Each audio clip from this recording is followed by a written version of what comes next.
I know I could figure out a way to do it, but it wasn't going to be with joy. It wasn't going to be with pleasure. It was going to be stressful.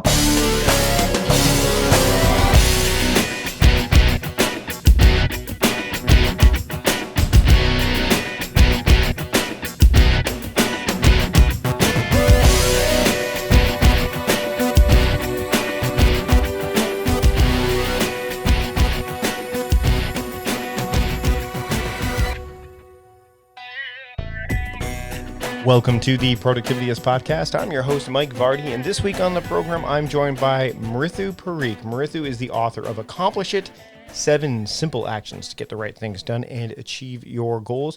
And we talk about, the idea of getting stuck in a state of stuckness, because that's really sticky. We also talk about the idea of journaling and whether or not Mridu journals. We talk about how to ask for help and how you can figure out what to ask for help in, and then the 7 simple actions that she goes over in this book. I've known Mridu for a while now. I had the pleasure of meeting her in person at Jeff Goins' Tribe Conference. I'm really excited to have her on the program today. I know you're going to get a lot out of this and maybe accomplish something when you're done. Let's get on to the conversation I'm having with Mridu Parikh here on the Productivityist Podcast. Enjoy. I'd like to welcome Mridu Parikh to the Productivityist Podcast. Mridu, thanks for joining me today. Well, thanks for having me. I'm so excited. So your book, Accomplish It, 7 Simple Actions to Get the Right Things Done and Achieve Your Goals. I'm holding this book in my hot little hands right now. Actually, they're kind of cold because we're recording this in the winter time up here. Before we get into the 7 simple actions, I want to ask you, how important is it that you made these actions simple inside of this book? So important because I'll tell you what's not in this book is any time management jargon or productivity, words that are out there. It really, truly is real life. Like, this is productivity meets real life of a mom, business owner, friend, daughter, wife, coach, it just what we're all are dealing with in real life. So I needed this to be practical, doable, something you could just read a chapter and say, I know exactly what to do right now, and I can quickly do this on my phone, or I don't have to wait a week, or I don't have to go buy a software. I don't have to download anything. This is just stuff I can start doing immediately.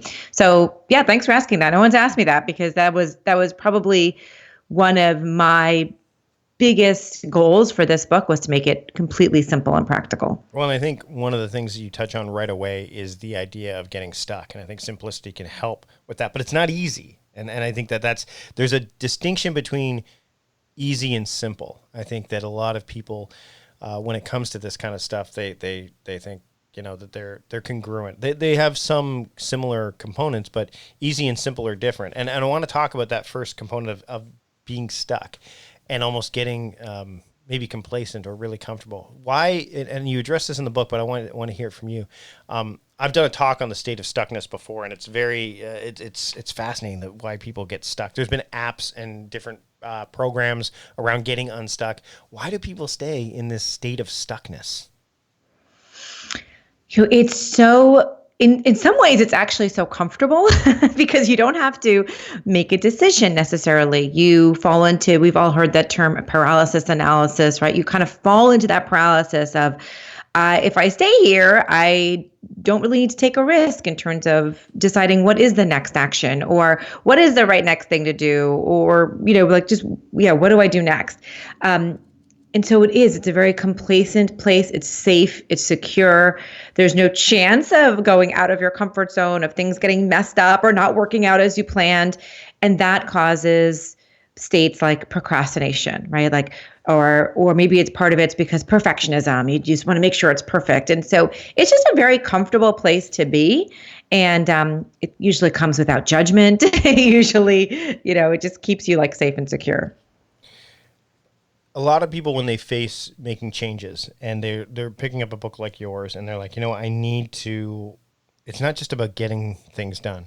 David Allen's talked about this. And I think that when you dig into that book, it's like, okay, it's more than just getting things done. It's almost like getting the right things done. It can be a complicated system for people. We're both very familiar with David Allen's work. The goal part, achieving your goals. That's the thing. That's the piece that you've kind of added on as like it's not just get the right things done, but it's and achieve your goals. One of the things you touch on is people when they're stuck, but they also tend to get caught up in this idea that there's no way I can do this. It's impossible. But you don't agree with that entirely. Can you touch on like how that possibility can arise from people living in this place of no, that's impossible? Yeah, absolutely. I feel like this book is all about your feelings, which is a really weird way to look about productivity. And if I put on the title, it's about your feelings, no one would buy it, right? So Right. but yes, it's about creating freedom and the space to live the life you're meant to live. But ultimately, for me, that's going to come from how you feel. So if you feel accomplished, if you feel successful, you're motivated, you're happier, you're more joyful, you spread the goodness and the energy to your family and your colleagues and your friends, like, right? You're just like a better human being when you feel really good. And so when I'm tying this back to your goals and, getting out of this place, it's like, well, let's just focus on what's going to make me feel really good. Like what is going to, at the end of the day today, when I put my head down, if I did these 3 things, what would they be that would make me feel like, I got something really good today. I contributed to the world. I added value to my family or to myself or took care of just what would make you feel really good. And I think if you come from that place and internalize that will just guide you to kind of get over that hump and be like, no, you know what? I can do this because I'm just going to focus at least some part of my day on what makes me feel good. So I have this thing called the baseline for a productive day, or the minimum viable productive day. And I have 5 things. I call it my daily waves because I love acronyms or initialisms. And it's like, if I write something, if I do some form of audio, if I do some form of video, if I do some exercise, and I do some form of study, that's the minimum viable productive day. So I can look at it and go, yep, you know what? I did all 5 of those things. That's, and I could have written anything. I could have done an audio for anything. So I think that's really powerful. One of the things that I want to get into a little bit here is when the emotional component, because I do believe that that's something, and we talked about this before we started recording, like that's the part that kind of gets tossed by the wayside, because everything related to like to-do lists and calendars, it's very, I'm not gonna say clinical, but we'll use that word, like very, like cut and dried. Like this is a thing I need to do, or this thing I must do. And I want to talk about the idea of journaling, because I think when you have that, like those top 3, and you can look back, like you were just talking about, and saying, hey, you know what, I did do something. Like this was a good day. How does journaling fit into that? Does it fit into that for you? And if so, how do you have that practice in place? So I think that writing, so I would use the word more writing than journaling, just because I think, first of all, I think journaling again, shuts people down. Sure. Sometimes it feels overwhelming. And so I think just any form of writing is going to kickstart it. And if your habit turns into, hey, I want to expand this and do more of a journal type, or maybe it's, I just have a Word document and I keep track of my top 3 goals for each day. To me, it's whatever resonates best with you and what fulfills you. But some type of writing, yes, absolutely, Mike, I think is so important. It is going to anchor you. It just really anchors you to these thoughts of what is most important. What are my priorities? How am I feeling? What makes me feel good? It's a really solid foundation to start your day or end your day, right? And that's like and maybe at the end of the day, it's like, well, then did I do what I thought, what I wanted to do? And if not, then how can I make changes tomorrow to help me get there and achieve my goals? It is a practice. I think that it's not taught. Like we don't necessarily like learn to do that as we're growing up, or maybe actually, now that I think about it, I did have a little diary, I think, when I was growing up, but typically we're not taught to do that. So I think it's a practice that's completely undervalued, because the power of it is tremendous in just helping you keep focused, on track, making you feel good, and really tying you to feelings like gratitude, or empathy, or just, success. There's all these feelings. When we get deeper into the book here, we talk about like breaking things down. Like what I love about this book is that you're not, I think this is not uncommon, is you're not like sitting here and going, here's a system, here's this. Like you're bringing up you bring up the Eisenhower matrix, you bring up like systems that are tried, tested, and true, which I think is valuable, because there's some familiarity around those for people who have that have spent time studying productivity or are new to it, because there's some simplicity around it, right? Like the Eisenhower matrix is a fairly simple concept. acting upon it and putting it in place can be challenging, but the actual concept is fairly simple. You talk about energy levels, and I'm a huge believer in energy levels when it comes to productivity. And I don't think, we don't take into account that nearly often enough. How do you work in the book? Let's talk about it a little bit, but also when you're working with people, like how do you get them to tap into their energy levels when it comes to working on their to-do list and just generally trying to accomplish the things that they want to accomplish?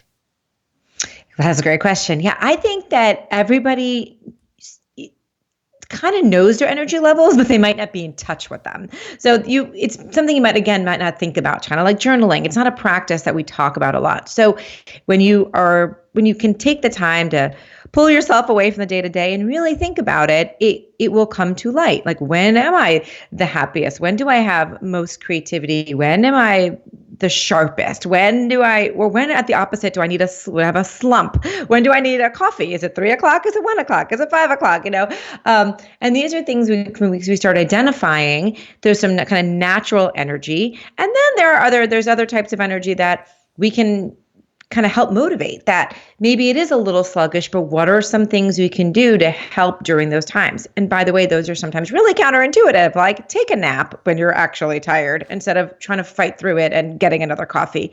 Or maybe it's just eating better in the morning, and that will pull you through the morning better. I mean, there's different ways, but I couldn't agree more. Like, really thinking that through and then aligning that with what's on that list and what you have to do for the day is only going to set you up for better results, using your energy more efficiently, and again, tackling the stuff that makes you feel really good. All right, I want to dig into recurring tasks a little bit, because you mentioned that in the book. Yes. Here's something I want to, I wouldn't not say challenge, but I find for myself and for others that those actually don't tend to be the tasks that fall by the wayside, but they tend to be the tasks that I do because they're simple, quick, almost easy.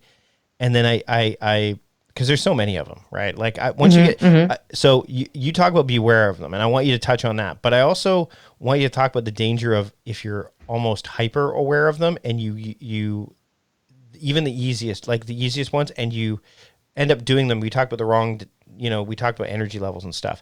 But sometimes, like for me, I think that they can either get in the way or they become they I do them all. I'm like, okay, those are all done. Oh, now it's time to do the big one that's not recurring, and oh man, that's so big. How do you combat that? I know what I think I know what you're going to say about those big tasks, but I want to kind of tie the recurring tasks and the big tasks together, and how you would work with someone, and how the book kind of takes on like how to handle those in a way so that you do feel like you're not just accomplishing those recurring tasks that you might have let slide, but also the bigger ones that if you don't do that, you're not going to have the impact that you want.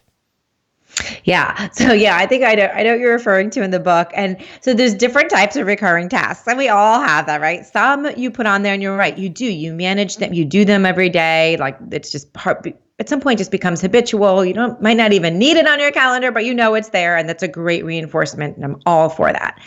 And then there are the other recurring tasks that you put on there and you see, it's like, go to the gym, go to the gym, go to the gym, like every day it pops up, the notification, and you just close it, and it pops up and you close it, or you shift it, and you're glossing over it. Literally, you're just glossing over it. And those are the ones that I say, beware of those. Simply by putting it on your calendar isn't enough. If it's not motivating you to take action, if you're glossing over it, if you don't even remember it's there anymore, it's some annoying pop-up, it's time to reevaluate if that should be there. Chances are no. Take it off. And one other practice I talk about is planning your day every day. And you don't have to plan it down to every minute or every half hour, but your general those big to-dos. And I think this is where we might tie into some of those other recurring tasks, like things that are really important to you, right? And I would say actually plan them out on your calendar every day. Even though you're doing them every day, don't put it as a recurring task. So the example I think I gave in the book, I think that what I put that one was reading the paper or watching the news, something with the news. I was like, I'm really out of the news. Anything that's kind of, for lack of a better term, glib. Like it's like if you miss it for a day, it's not gonna kill you. Yeah. Yeah. And it was like, I kept putting that, I had a recurring thing, like read the paper every day. Cause I just wanted to get more in touch with like what was going on. And at some point after probably 4 or 5 days, it just became, yeah, I'm not even noticing it. And that was the point where I knew I need to take this off and actually start planning. So maybe it's not 7 a.m. every morning. That's clearly not working. Maybe today when I plan my day, it's 7, but tomorrow when I'm planning my day, it's at 3 o'clock. And maybe the following day when I plan my day, it's at bed when I'm, going to sleep. Like that's when I'm going to read. And so those are when I'd say you need to add that into your daily plan versus just, leaving it recurring. Right.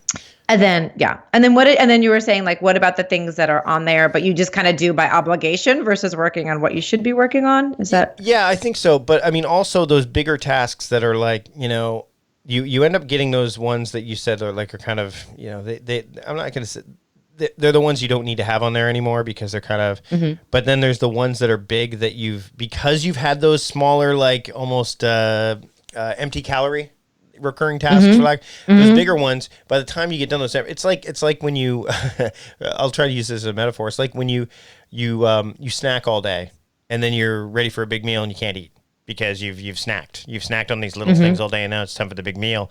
Would you break that down? Like those bigger tasks, I know I tell people that big tasks are like really look to see if it is in fact a task or something small, like is it a project more or less?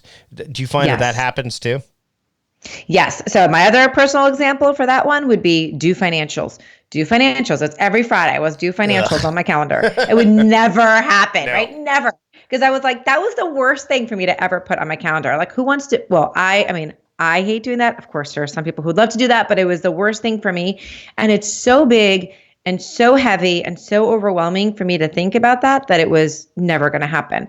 When I finally switched that to more, it might be like update weekly spreadsheet or look at P&L for the week or, update receipts into, something, just a small piece of it, then definitely I could get back on track, start doing something. But that big looming project every week was never going to happen. It's like clean the garage every weekend on your calendar. Never going to happen.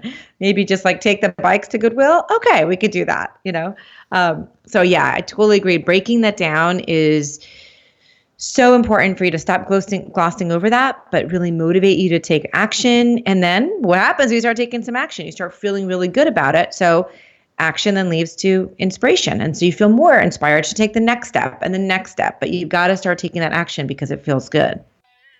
Meal planning is important because it prevents us from being a disappointed wreck when dinner time comes around and we have no clue what to make, or even if we have the ingredients to make the meal.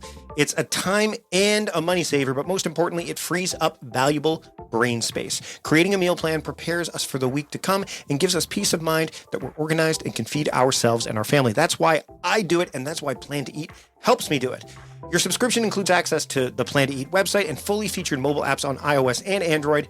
And Plan to Eat gives you the tools to clip and organize recipes from any website, the ones your family loves and that fit your dietary preferences and needs. And you can create a meal plan around your schedule. Then what happens is the Plan to Eat software automatically creates an organized shopping list based on your plan. So sign up for your free trial at plantoeat.com/timecrafting.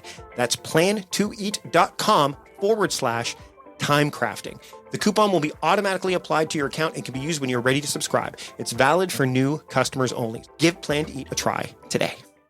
Okay, we're going to take a break from our conversation, but when we come back, I'm going to talk about how Mrithu's also a fan of initialisms, and we'll find out why, what you need to invest in to help, and how to get started when you need help, and then how to actually read this book that I'm holding in my hands. But first, I want to talk to you about an automation tool that I absolutely love. And growing a business is hard, especially when you're wasting hours every day moving data from emails to spreadsheets. I mean, automation can do that.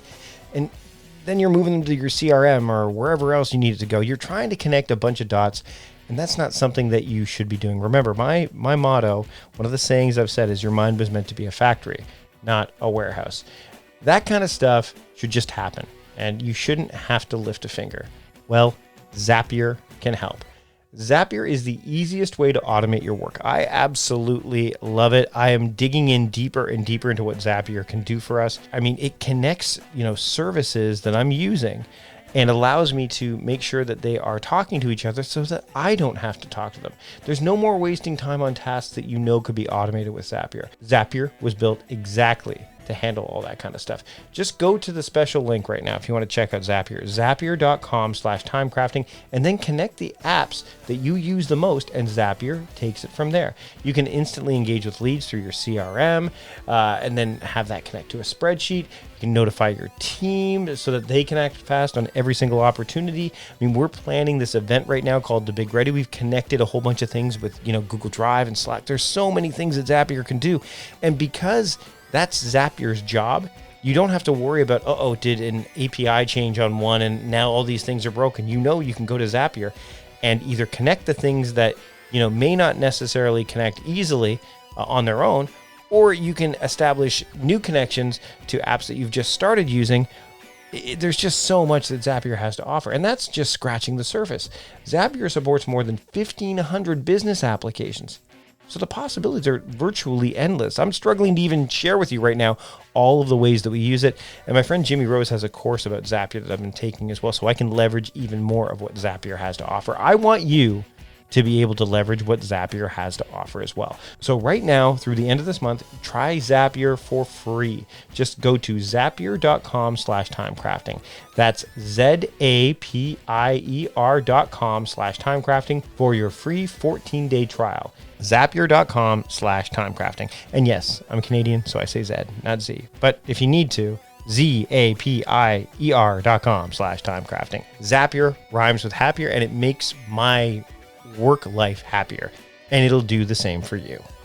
February is fast approaching, and that means the Big Ready is fast approaching. It's my live event summit with some amazing speakers that I can't wait to bring to Vancouver, British Columbia, Canada. Just a 95-minute ferry ride from where I live on Vancouver Island, and I'm really excited that we've announced recently that Chase Reeves is joining us. Now, Chase is He's a great guy. He's got tons of energy, and he's going to bring that to the Big Ready, along with all of the other featured guests that I've brought to this event in Vancouver. Mridu Parikh, who is just, well known for her Notion stuff, but there's other things that she does as well. Russell Lawlicker, Angela Crocker, New York Times best-selling authors, Mark and Angel Chernoff. It's just, there is so much that you are going to be able to do with this extra day that we get in 2020. I would love for you to join me at the Big Ready. It's only $99 Canadian for a ticket, and that's only, of course, until Groundhog Day. After February 2nd, the ticket prices go up.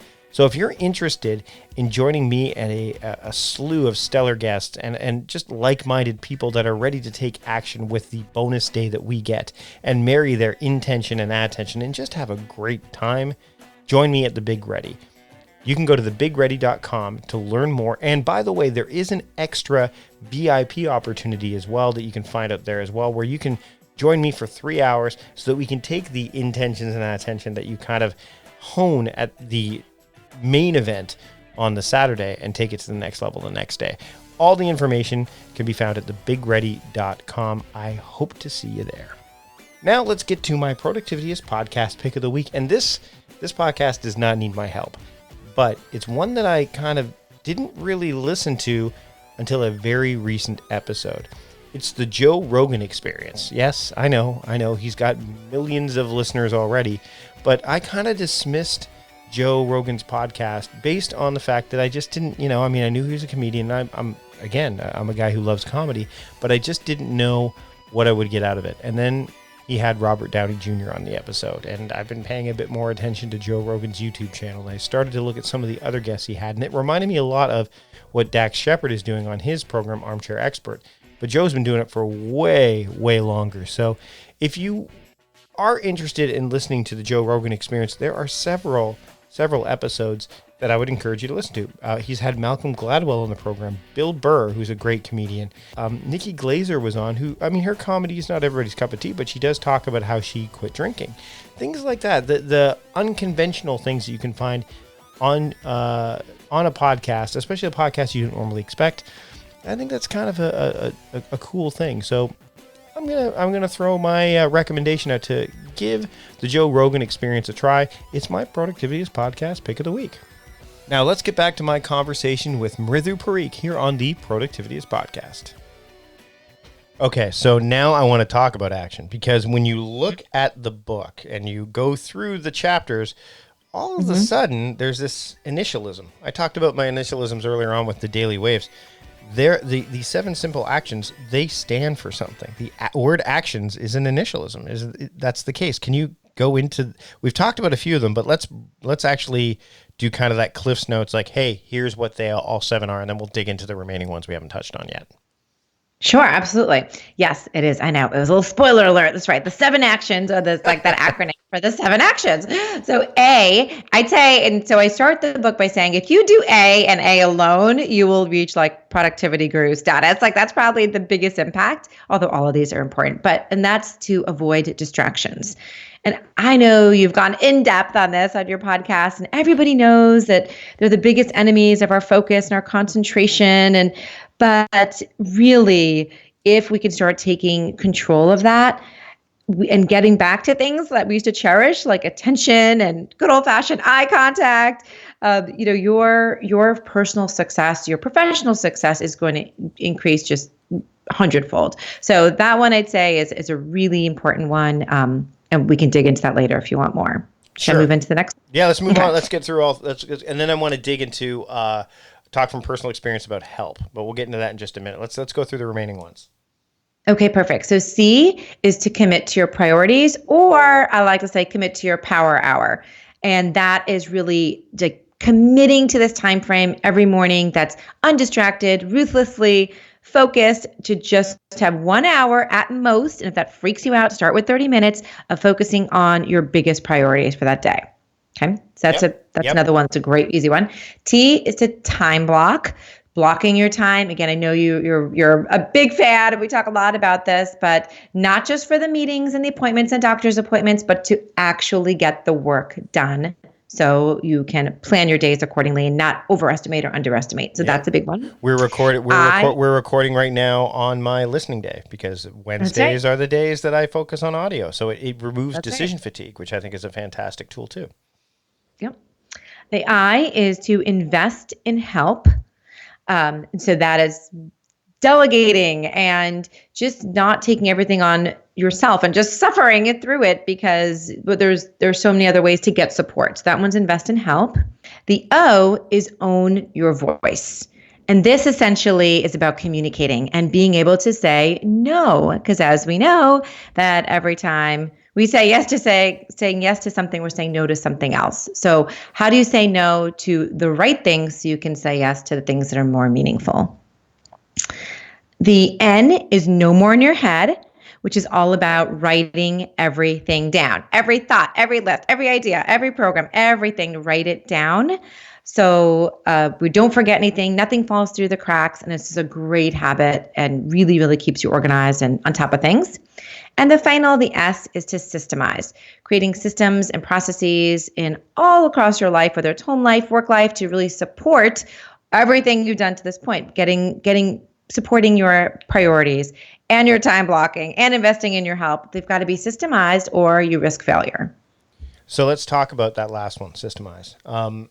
Why is it so important that is kind of the last thing that you focus on? Because it's spelled out. I mean, as you were going through that, it was pretty clear to me as someone who spent time in this. I'm like, yeah, that's literally the path that it should be down. Sure, you can work on some of them concurrently, but you should focus on each letter kind of, bit by bit. So if you're going through the book, the great thing is you can come back to things. Like the way you've written the book is not like, okay, do this first and then go on to the next section. I think the best way to read your book is to go through, like, kind of take notes as you go, dog ear it, post-it notes, whatever you need to mark it up. And then, but the last piece seems to be like built as you go and then kind of fine tuning it. Would that sound about right? Yeah, I think the way I wrote the book, and you're right, it was kind of, you read through it and then you pick one chapter, you pick the one that resonated with you the most. So what do you really need to focus on? Because everyone's at a different journey, right? And everyone's at a different place. And sometimes people are like, if I could really get this time blocking thing better, this would make a massive impact. Or someone's like, I really kind of have some of this stuff down, but I just need a system behind this. So the way it's set up is, it's like I said, they're very simple, and they're very simple tools and techniques and a lot of personal examples in there. And you go back and you say, this is where I want to start, because I think that the challenge comes in is when we're trying to do 5 different things at one time. We're like, I'm going to avoid the distractions. I'm going to block my calendar and I'm going to create a system. We're trying to do all these things, and that's just as a recipe for failure. So it sort of arm you with the tips and tools and then, you go back and pick one. But yes, I would agree with you. I think that if you went in order of these actions, once you're really clear on, you have clarity on what am I trying to do? What makes me happy? What are my biggest goals? How will I commit to them? Where will I make the time? Where will I get, the support? And then systemize around it. It just feels really natural, because it's hard to create that system if you're not even clear of where you're going, right? So I always say it's like you're creating a roadmap. And so if you can't create a system, if you don't even know your end destination yet, so you got to create that roadmap, get to the end point, and now say, let me create a system that helps support that. How do you figure out what to ask for help in? Because, and I'll speak from personal experience as I was going to get to that, is like right now I'm producing the podcast across the board on my own. And I used to have a producer, John, who was great. But I wanted to take it back and kind of, fine tune the process and take a bit more ownership of I guess I wanted to own my voice, but in a different way. And I know that that's something I'm going to give up again at some point. I know that that's one area that I can ask for help, because I was willing to have help in it before. But for somebody who's never, like they just feel like, oh my gosh, there's so many things that I need to do, which we know is not necessarily true. How do you figure out what to ask for help in so that you're able to actually ask for help? Yeah, so some really clear signs, and this is a great time to pull out the journal or do a 5-minute brain dump. Ask yourself, like, what frustrates me so much? What is so overwhelming to me? What frustrates me? What do I dread doing? We all have those. You're like, this sucks the energy out of me. This is definitely not making me feel good. It's not going to inspire me to do, the next thing or motivate me. And it all comes back to your goals, right? And having clarity. If you want to live a life that's full of value and how you're contributing and joyful, and those are not in alignment with it, you want to start there. I'd say go back to the feelings again.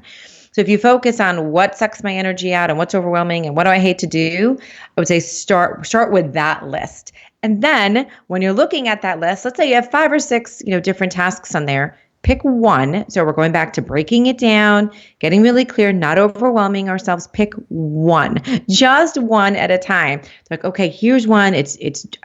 The thing just like makes me cringe all the time.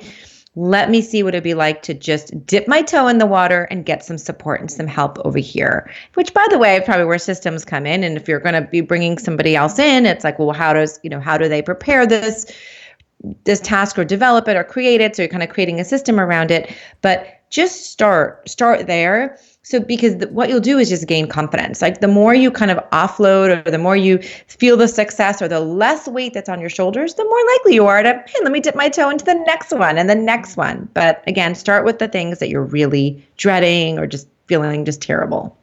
All right, I'm going to move on to the owning of your voice now. And I'm gonna ask you. I'm gonna put you on a bit of a hot seat here. What was the last thing you said no to that you really were struggling to say no to, but you did it anyway, so you could live up to what you've got in this book? I was struggling to say no to, but I did do it. No, you were struggling and you said no, even though you. Yeah, you sorry. were like, okay. yeah, because I think that's the easier one. Like, I think it's easier to say like, oh, I'm gonna do it because I'll do it. Like, I mean, and I've done that way too many times. I actually have a button that I got at like the Dollar Giant store here, and it just says no. Like, there's the easy button from Staples or Office Depot. There's one that just says no, and I have it sitting next to where I read, because it reminds me, like, if I start to have this thought of I should do this, I'm like, I just hit it. No, and again, daily theming and monthly theming and all these things kind of help me stay on the straight and narrow, not kind of deviate too far. But I want to, because we often teach what we need to learn the most, right? Like that's one of the things. Mm-hmm. So what was the thing that you said no to that you were maybe going to say yes to, but you're like, no, and then no. Yes. Okay. So I'm glad you gave me a minute to think about it, but I know exactly what it is now. I was asked to blog on somebody else's platform, like be a consistent guest blogger. And that was a tough one for me because for so many reasons. It would have been some good visibility. I love blogging. There was reasons it would work. To my benefit. I love making impact. It was a great person. There was all these great things, but I knew that I just didn't have the time. I felt like okay. So back to my feelings. This was going to stress me out. I could do it, but I could do it. I know I could figure out a way to do it, but it wasn't going to be with joy. It wasn't going to be with pleasure. It was going to be stressful. And so I ultimately decided that, even given all the benefits, that it wasn't a good choice for me. And then I was kind of agonizing over that email, like, how do I say this? And I don't want to be disrespectful. And I really want to know how much it meant to me. And so I really just got honest with that. And of course, as usual, when we overthink these things in our head, and when we actually put it out, most people are really awesome and are great. And we're like, absolutely understand, let me know if something works out the next time. So that's what I'd say it was. All right. As we get close to wrapping up, I want to talk about the idea of writing things down. We talked about journaling earlier on. I've got this phrase I throw around, says capture everything, regret nothing. And I want you to kind of reinforce, I've said this before, but the importance of writing things down, even the mundane, even the thing that you think. Field Notes has a slogan, says, I'm not writing it down to remember it later, I'm writing it down to remember it now. So how do you help someone? Again, there's this bias that shows up, nah, I don't need to write it down, I'll remember it. Or, you know what, it'll come to pass. Like holiday lights, we're recording this close to the holiday season. And, how most people remember to put up their lights is one of two ways. Number one, they see the calendar dates slipping away, like, oh, crap, the holidays are coming, I got to put these up. Or they're driving around or walking around their neighborhood or their city or whatever, and they see holiday decorations going, oh, yeah, that's right, I got to put the decorations up. Instead of creating, I have a recurring task that tells me, hey, every December 1st, boom, it's now. And it doesn't say do it. That's the other thing, too. I think that's a fallacy. If I don't do it, there's a problem. No, all I wanted to do is, we talked about productivity earlier before we got on the call, the intention and attention thing. I just wanted to have my attention, consider putting my Christmas decorations up today. And then if the first doesn't work, and I don't, actually this year it will work because it falls on a day that I would normally do something like that. But if it was on the wrong day, I'd go, okay, well, no, what day should I do it? That seems reasonable. But I wouldn't have done that if I didn't capture it. So how do you help people with this idea of, yeah, you know what, I'll remember it later. Oh, no, you know what, I don't need to write that down. It's not that big a deal. So the thing my saying is, every time you think I'll remember that later, switch that and think, I will not remember that later. Yep. That's it. Every time that thought comes in, I always say, I'm such a positive person, but here I'm going to tell you something really negative. I want you to switch it to a negative, say, I will not remember that later. And everyone laughs at that, but it's so true. Just take that thought out of your mind that you're going to remember it later. So here's the thing, while, more information and more tasks and more distractions and more responsibilities keep piling up on us, right? Just life just seems to be getting crazier and more hectic, and we get into there's just more and more all the time. But the space in our brains is not increasing, right? The number of hours we are is not increasing. Those are staying the same. So at some point, it's like things start falling through the cracks. We've all had it done. And sometimes they're of no consequence, and sometimes they're of major consequence, right? And you're kicking yourself. You're like, if I just, remembered that or written that down. And those ideas pop up anytime. That's the other thing. We have no control over them. They're popping up at the most random times. And so to think that we're going to remember it is it's a fallacy. It's not accurate. It's not right. It's just being dishonest. However, when you do start capturing those things, you will think more clearly. You're going to think at higher levels simply because that stress is alleviated, that something fell through the cracks, or, did I take that, or did I write that down? You don't have that feeling anymore. You will sleep better. There's no doubt you're going to sleep better. You're not going to wake up nearly as often at 3 a.m. thinking, did I remember to send that email or, take care of that task? You will be more present. You will have better listening skills. You will have better conversations. You will have better relationships and be more connected. And then ultimately, yes, you'll just feel an increase in your productivity and creativity when you're not burning all that energy and pulling all that information from different parts of your brain all the time. Mridu, this has been a fantastic conversation. There's a lot more that we could get into, but I want people to pick up the book. The book is called Accomplish It: 7 Simple Actions to Get the Right Things Done and Achieve Your Goals. Where can people pick up the book, and where can people keep up with you? You can come on over to Life is Organized on all the things on Facebook and Instagram, or just come over to my website, lifeisorganized.com. And if for the book, you can check it out on Amazon, but also go to lifeisorganized.com/accomplish it. Mridu, I would love to see you there. Yeah, thanks for joining me today on the Productivityist podcast. Thanks for having me. And there you go. That's how the podcast went down. I strongly encourage you to pick up Accomplish It, 7 Simple Actions to Get the Right Things Done and Achieve Your Goals. Mridu was gracious as a guest, and I would love to see you support her in the work that she does. If you want to get all of the relevant links and the talking points for this episode, go to productivityist.com/podcast281. Everything will be there. In addition, if you enjoyed this episode and you want to get more of them, please subscribe to the podcast. You'll get access to all of the episodes that I've done over the past 5+ years. And when you subscribe, you'll automatically download any new episodes that I release every single week. So subscribe to the program. And if you enjoyed this episode, you could also give a rating and review in Apple Podcasts, Spotify, Google Podcasts, wherever you are listening to podcasts. It really, really helps me figure out what I'm doing right and what I could improve upon. So ratings and reviews are really, really helpful. That's it for this week. Thanks so much for tuning in. I really do appreciate it. Until next time, I'm Mike Vardy, the host of the Productivityist podcast, reminding you to stop guessing and start going. See you later.